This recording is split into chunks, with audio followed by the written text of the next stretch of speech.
I wrote a piece about this, the headline being, and some megadittos there, Mikhail Gorbachev is dead, let the Gorbasm begin.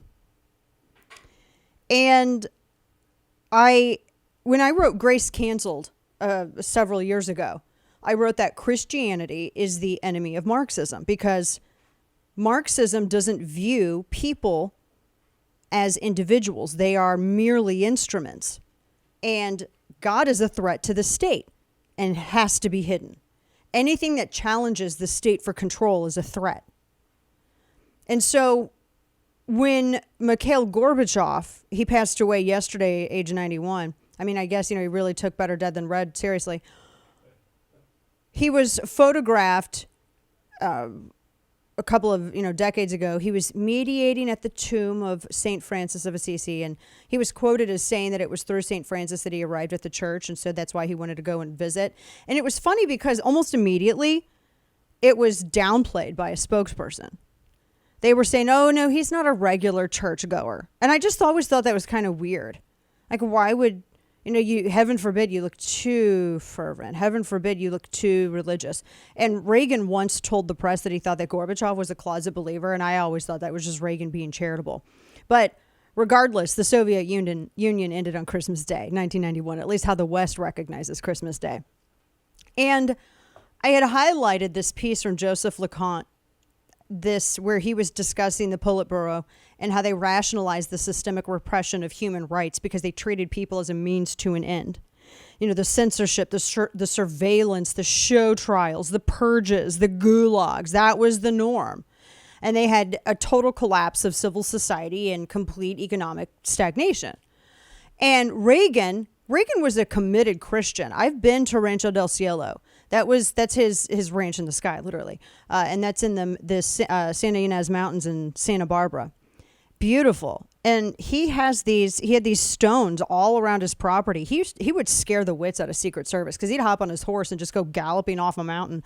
And I mean, driving up there, it legit was like an Indiana Jones road. I mean, you had a steep, like 60-foot something drop in a canyon, and it was a 1-lane gravel road. And I mean, at one point when we went up there, they asked if I wanted to drive this old Secret Service Hummer, and I've never seen my husband look more terrified. Like, imagine telling your husband that you're having like multiple triplets or something, like multiple sets of triplets, and they're terrified. Multiply that fear on the face by 1,000, and that's what my husband looked like. The idea of his wife driving a big Hummer on a little skinny gravel road going up a cliff to Rancho del Cielo. He had Gorbachev there at one point. Reagan did. And it was interesting because Reagan, he was a deep Christian. There were stones all over Rancho del Cielo that had different, his favorite verses from the Bible and etched into them. And he would actually go up there and he had his little prayer spots, and he was very committed. And he at one point had said that he believed communism is another sad, bizarre chapter in human history, but he said he thought our source of strength in the quest for human freedom wasn't material but spiritual. And that must terrify and ultimately triumph over those who would enslave their fellow man. Now, like I said, I was in 7th grade when the USSR collapsed, and I didn't know much about what was going on except communism was bad. I enjoyed all of the rock anthems. I enjoyed hearing the stories of all of these musicians that were in Europe and they were getting ready to play a show when the wall fell, and all of the newsreels of these mohawked punks that were sitting on the graffitied Berlin Wall. I mean, I've seen all of it. I just knew that Gorbachev was a communist, and I never really got the media's portrayal of him as this quiet hero because he was a communist, and communism is incompatible with Christianity. The end. Communism doesn't give free will, but God does. So later on, Gorbachev, he seemed bitter. He said the West should have supported his perestroika. So he had the perestroika, and that was his kind of economic reform. And then he also had his reform of speech and expression. And everyone's like, oh, well, because Gorbachev was, not as bad as the other communist leaders, as the other tyrants, that means he's good.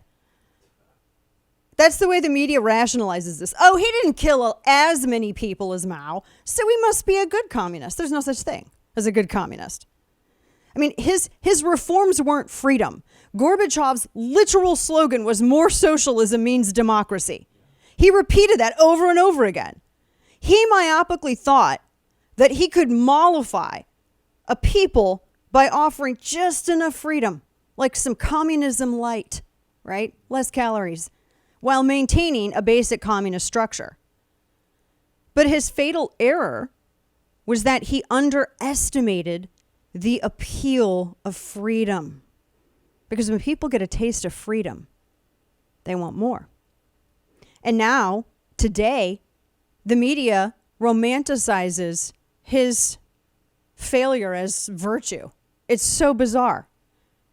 No, I will only give him credit for unintentionally killing, at least in Russia, Soviet Marxist-Leninism. They've had versions sprout up elsewhere, like spores from black mold sprout up in China and inside Putin's head.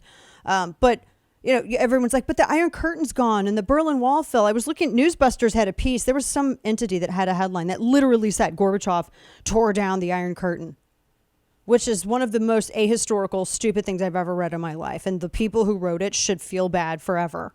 They should feel bad. Their family should feel bad for just being related to them. But the Berlin Wall fell, yes. And whether you like NATO or not, there are a bunch of former communist countries that now want to join it. And then Ukraine, even though they have all their corruption, I mean, they used to be like the crown jewel of the Soviet republics in the USSR, and they've been able to thwart Putin's war machine thus far. But here's the key. All of this grew in spite of Gorbachev, not because of Gorbachev. That's the big thing. He used to lament to friends, and there was a piece in Newsweek. And this piece was published. It was based on an interview that was in a book. It was an interview from like in the 90s, and it was in a new book that was coming out. And he criticized Putin. He didn't criticize Putin early on, but then he started criticizing him, saying that he destroyed much of his reforms and legacy. But I disagree with that. Now, the Politburo said that Gorbachev was a coward because he was afraid to be brutal. He was brutal, though. I mean, for the people who say that Gorbachev was less brutal, I'm not sure Lithuania or Latvia would agree with you.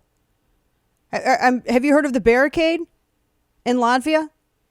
They had Soviet forces kill protesters in Lithuania and in Latvia because they were peacefully protesting against invasion and for independence, and they were killed. The Soviet tanks rolled into Riga, which is the capital of Latvia, and when they sent their tanks in, thousands of people were in the street, and they were putting up barriers to protect their buildings and all of this, and the Soviets were killing people. And what's so funny, not so funny, it's actually sad. Gorbachev got the Nobel Peace Prize in 1990 for, quote, helping to end the Cold War. He got this after the bloodshed in Latvia. I guess it was a consolation prize from the world to Gorbachev for not going full Mao, just a little Mao. He didn't end anything. He stood by as Reagan and Thatcher and Lech Walesa and the Pope and so many others actually ended the Cold War. So the media immediately began yesterday their necromantic fawning and their rewritten history. But never forget that there are several facts here. The West won the Cold War. The West ended the Cold War, not Gorbachev. And the last Soviet leader, an avowed communist, ended up caving to capitalism and bringing us back to when we started this segment, did a Pizza Hut commercial. Chef's kiss.